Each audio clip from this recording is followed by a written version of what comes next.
안녕하세요. 1학년 친구들, 1학년 환경 담당하고 있는 환경쌤입니다.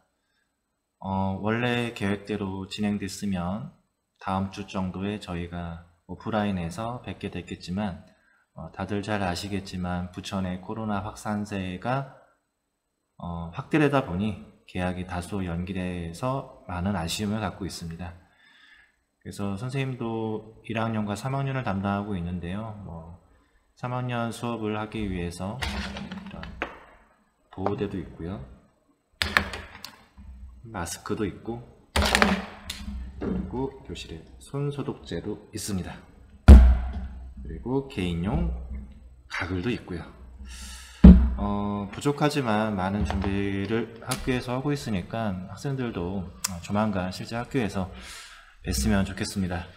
그래서 오늘은 그 수업을 교과서에 나와 있는 내용을 바탕으로 짧게 진행하고 여러분들이 생각해 볼 질문거리 1개 정도를 작성해 보는 시간을 갖도록 하겠습니다. 그럼 수업 내용으로 들어가서 설명을 드리겠습니다. 교과서 분량으로 치면 교과서 26페이지부터고요. 수업 내용은 현 세대의 생명을 넘어서 미래 세대까지라는 주제입니다. 처음에 보면은 이제 배웅열기라고 해서 케이블카에 대한 얘기가 나오고 있습니다. 그래서 실제 아마 학생들도 케이블카를 한 번 정도는 타본 경험이 있을 텐데요. 케이블카를 타면서 경험했던 많은 추억들, 그리고 이 케이블카는 왜 이렇게 비쌀까 하는 약간의 의문들도 갖고 있었을 것 같습니다. 그래서 우리나라에는 대표적인 케이블카가 남산에 있는 케이블카고, 그 다음에 설악산에 있는 케이블카가 대표적인 케이블카인데요. 이와 관련돼서 혹시 궁금한 점들이 있으면 네이버라든지 구글 등에 검색해 보시면 그 케이블카에 얽힌 많은 역사적인 재미난 사실들이 있으니까 꼭 한번 읽어보시는 것도 추천을 드리겠습니다. 그래서 수업 내용으로 들어가면 실제 수업에서는 아직 건설되지 않은 설악산 5세 케이블카에 대한 환경윤리에 대한 내용이 나와 있습니다. 그래서 화면에서 보이는 것처럼 설악산 5색 지역에 새로이 케이블카를 추가 설치하는 사업이 중앙과 지방정부에 의해서 추진되었고요. 설악산에 대한 사회적 약자의 접근성을 높이고 지역경제 발전의 계기를 마련한다는 중요한 목적으로 추진이 되었습니다. 하지만 케이블카 건설과 운영으로 설악산의 생태계가 파괴되고 사냥 등의 보호종이 위협받을 수 있고, 자연에 대한 도구적 관점, 우리가 지금 환경윤리를 배우고 있잖아요. 그래서 자연을 도구적으로 볼 것이냐에 대한 관점이 최근은 빠르게 확산되면서 환경영향평가 등을 문제 삼아서 하나의 쟁점이 된 그런 사항으로 부각이 되어 있었습니다. 그래서 관련해서 여러 가지 설문조사도 하고 환경영향평가도 하고 했는데 전반적으로 의견은 약간 반대쪽이 좀 더 많지만 좀 팽팽했던 것 같아요. 그래서 아직 우리 사회가 이런 환경윤리적인 측면에서는 좀 과도기적인 그러한 시점이다, 이렇게 볼 수 있고요. 그리고 생각해 보기로 3가지의 질문이 제시되고 있는데 이 질문에 대해서 수업 후에 사후 질문지로 묻지는 않겠지만 한 번쯤은 고민해 보면 좋을 것 같아요. 예를 들면 윤리적으로 노약자나 장애인의 접근성을 위해서 케이블카를 설치해야 된다는 의견, 주로 찬성의 의견이죠. 실제 이 의견도 상당히 설득력이 있습니다. 왜냐하면 대부분 산 정상에는 건강한 사람들이 올라갈 수 있기 때문인 거죠. 그렇다면 노약자나 장애인은 산 정상에서 산을 느끼는 권리를 갖지 말아야 되냐, 이런 문제들이 생기게 되는 거죠. 두 번째로는 케이블카 설치로 위협을 받게 될 사냥, 담비, 삭 등 멸종위기 종의 권리는 그럼 어떻게 다뤄야 되냐. 당연히 케이블카 설치로 인해서 이들의 서식지에 영향을 받게 되는 문제들이 생기게 되는 겁니다. 하지만 이건 어떤 면에서는 사람들이 직접 육로로 산에 올라가는 것보다 케이블카로 산에 올라가는 게 이들의 서식지에 대한 간섭을 적게 하는 그런 방안과 대립되는 의견이어서 이 또한 의견이 분분한 것 같고요. 세 번째로 케이블카 건설로 설악산의 생태계가 파괴된다면 이는 미래 세대에 대한 책임을 다하지 못하는 결과가 될까? 이런 질문입니다. 실제 케이블카 공사는 단순히 케이블카 하나만의 공사의 문제라기보다는 그 지역 일대의 개발과 맞물려 있습니다. 그래서 실제 여러분도 케이블카를 타러 갔을 때 그 케이블카를 타는 곳, 그리고 케이블카의 그 도착점이 되는 내리는 곳 주변에 어떤 면에서는 일부 난개발이 이루어지고 있는 것도 사실입니다. 이런 측면에서 생태계 파괴, 이런 것들을 우리가 무시하고 건설할 거냐, 이런 거에 대한 논란들이 있었던 거죠. 그리고 실제 여기에는 앞서 소개한 남산과 설악산의 과거 케이블카처럼 그런 사회 경제적인 문제도 있습니다. 예를 들자면 남산의 케이블과 설악산의 케이블카는 소위 군사정권의 하나의 특혜 사업 중에 하나였던 거죠.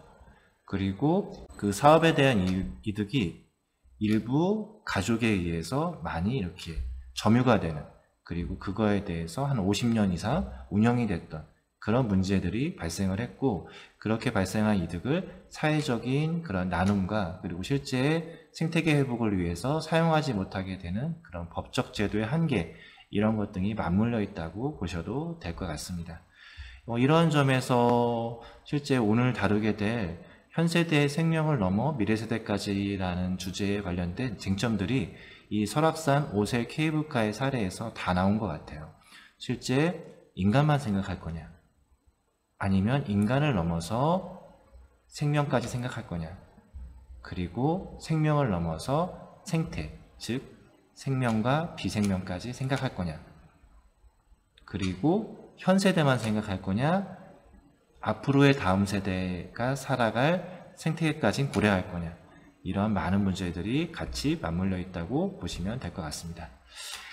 이러한 점에서 본격적으로 수업 내용을 넘어가면요. 그래서 실제 27페이지에는 생명 중심주의에서 동물 복지론은 어떻게 다를까? 라는 질문으로 시작합니다.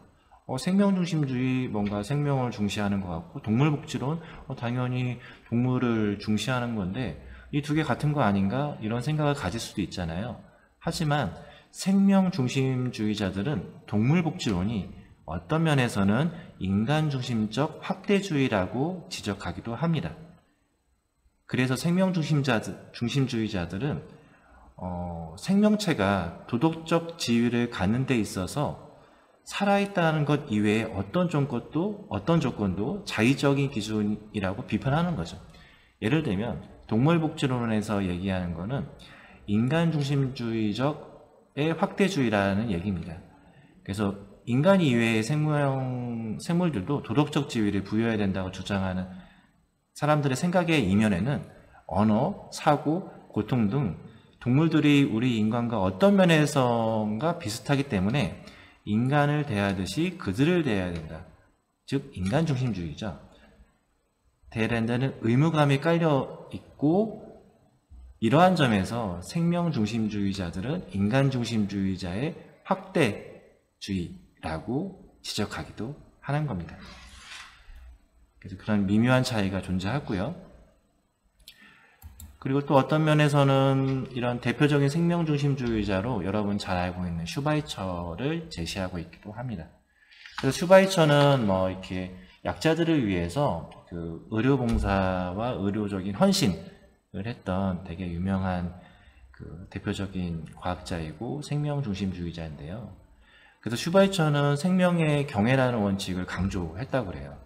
그래서 실제 저 강에 살고 있는 수많은 생명들이 저마다 살아가려고 애쓰고 있고, 슈바이처 역시 이러한 존재라는 점에서 본질적으로 전혀 차이가 없다라는 깨달음의 기초에서 평생을 살아갔던, 그래서 환경윤리적인 측면에서는 인간 중심적 확대주의를 넘어서 보편적인 생명윤리를 실천한 그런 사람으로 소개되고 있습니다. 여러분도 그런 슈바이처 같은 생명중심주의자가 이 중에 일부가 이렇게 앞으로 그 삶을 살면서 하나의 지표로서 살아갔으면 좋겠다라는 그런 바람도 선생님이 갖고 있고요. 그 다음에 그럼 생명중심주의에서 끝날 거냐? 최근에 와서는 생명중심주의를 넘어서 생태중심주의로 생각을 확대해야 된다. 이러한 얘기도 나와 있습니다. 그래서 환경윤리의 범위가 과연 비생물까지 확대될 수 있을까? 라는 그런 질문이고요. 앞에 보이는 사진 속에 익숙한 인물이 계시죠. 현 대통령이신 문재인 대통령이 나와 있습니다. 그래서 2003년에 고 노무현 대통령이 집권했을 때 그 당시에 우리나라가 많은 사회적인 갈등들이 있었어요. 그래서 뭐 화물연대라든지 철도노조, 전교조 파업 등이 줄이어서 있었고요. 방패장 문제, 그리고 그러한 문제 중에 하나가 천성산 터널 공사로 인한 그런 환경 문제가 쟁점이 됐었습니다. 이 천성산 그 도롱뇽 소송 사건이라고 불리는 이 문제는 지금 다니고 있는 KTX, 즉 경부 KTX가 지나가는 노선 중에 일부에 천성산이 있었던 거죠. 그리고 그 산을 지나가기 위해서 터널 공사가 계획되어 있었는데 그 천성산에 여러분 본 적은 없겠지만 도롱뇽이라는 그러한 그 생명체가 살고 있었습니다. 그럼 당연히 산 위에 도롱뇽이 살고 있고 그 밑에 터널 공사가 이루어지면 어떤 면에서는 지하수의 누수 이런 것 등으로 인해서 산에 있는 그런 습지들의 물이 빠질 수 있는 그러한 좀 위기에 처했었던 거죠. 그래서 지율스님이라는 스님을 중심으로 도롱뇽 소송단이 이 공사에 대해서 소송을 걸었던 그런 사건이 있었습니다. 그리고 당연히 이러한 소송이 이루어지면서 공사가 지연되다 보니 사회적으로 많은 갈등이 있었던 거죠. 흔히 얘기하는 개발과 보존의 갈등. 그리고 어떤 면에서는 인간과 도롱뇽의 갈등. 이런 갈등 등이 있었습니다. 즉 우리가 좀 전에 소개해드린 생명중심주의적 갈등이 있었던 거죠. 그리고 그런 면에서 이렇게 많은 문제들이 있었지만 어찌됐건 공사는 강행이 되었고요. 실제 지금 여러분들이 다니고 있듯이 KTX는 천성산 터널을 지나서 다니고 있습니다.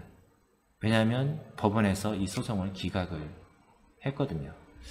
그러면서 많은 사회적인 그런 사회적 비용 그리고 실제 경제적인 비용들 지불이 됐지만 실제 이 사건을 통해서 우리 사회가 생명중심주의에 대해서 한 번 더 고민해보는 시간을 가졌다고 볼 수가 있습니다.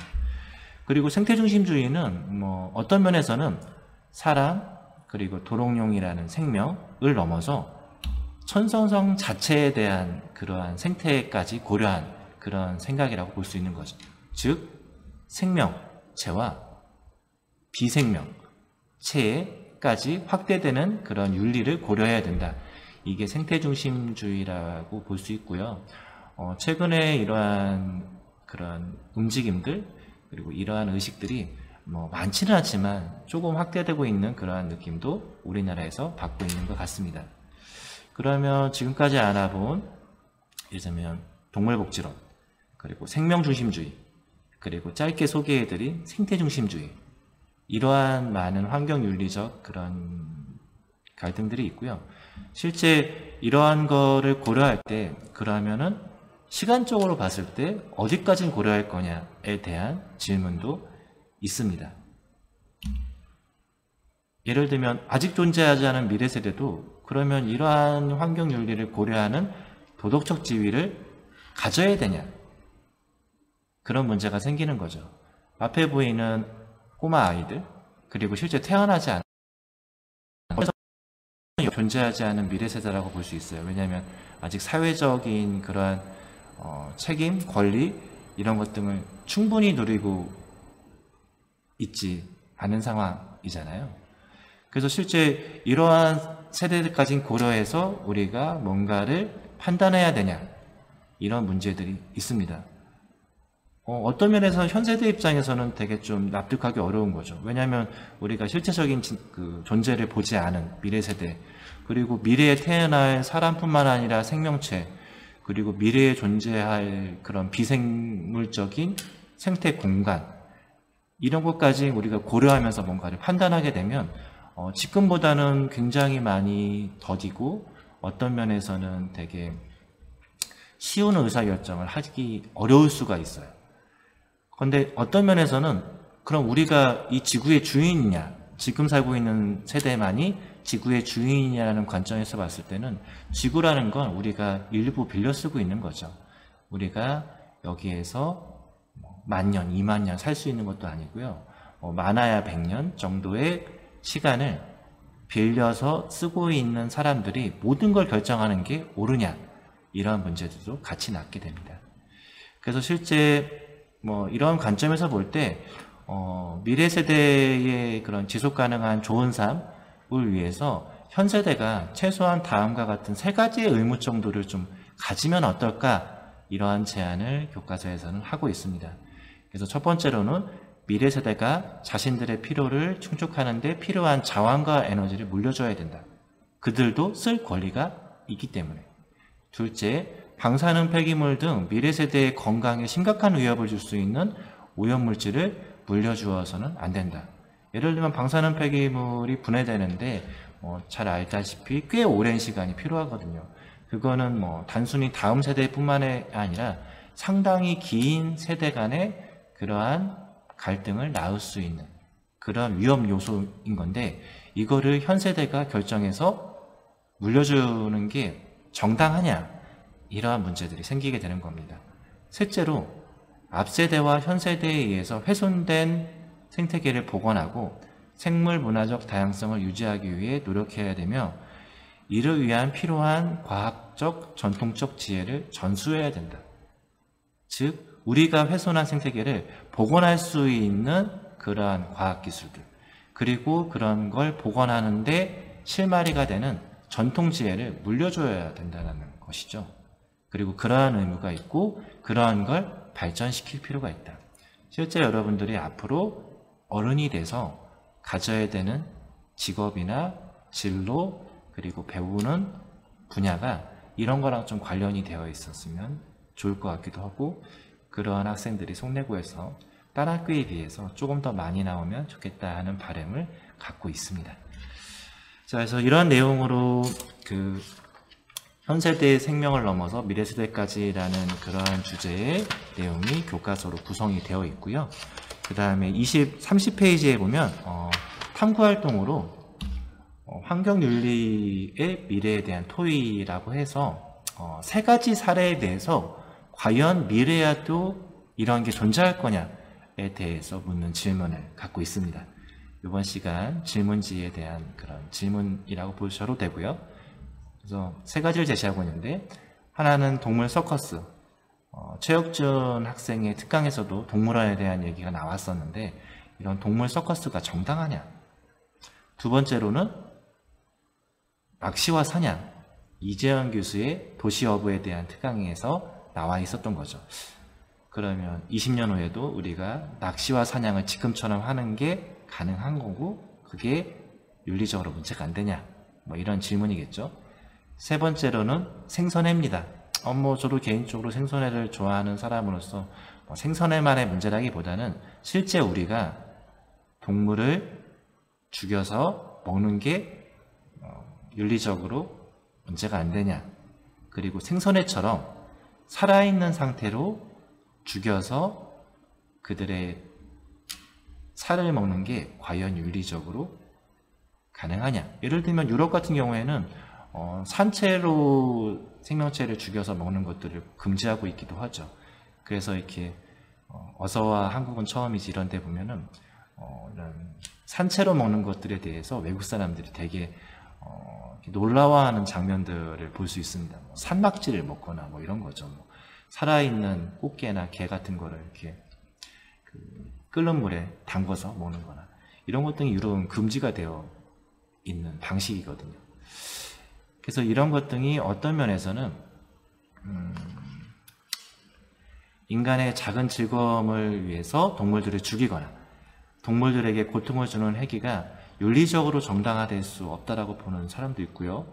그런 관점에서 봤을 때 앞으로 20년 후에 과연 이 3가지의 것들은 어떻게 될지 한번 수업 말미에 생각해보는 계기를 가셨으면 좋겠습니다. 그래서 이번 시간에는 수업 내용은 여기까지 하고요. 이와 관련된 질문지 간단히 응답해 주고 다음 시간에는 동영상으로 진행되는 수업으로 1시간 진행해 보도록 하겠습니다. 다음 주 우리가 잠깐 볼 동영상은 지난번에 공지해 드린 것처럼 여러분들 서울 보건환경연구원과 함께 했던 코로나19 유튜브 라이브 영상이 있었잖아요. 그 유튜브 라이브 수업 때 실제 우리 학교 학생이 질의했던 질문도 소개가 됐다고 그래요. 그리고 들어와 본 친구들 알겠지만 많은 그런 실시간 댓글들 너무 많아서 좀 산만한 면이 있었지만 그런 것도 이렇게 같이 볼 수도 있고요. 그래서 그 영상을 다음 시간 동영상 수업 영상으로 함께 시청해 보도록 하겠습니다. 그래서 정상적인 일정이 진행된다면 6월 10일쯤 여러분들 만나게 되겠지만 그 전까지 개인 위생과 방역 꼭 실천해 주시고요.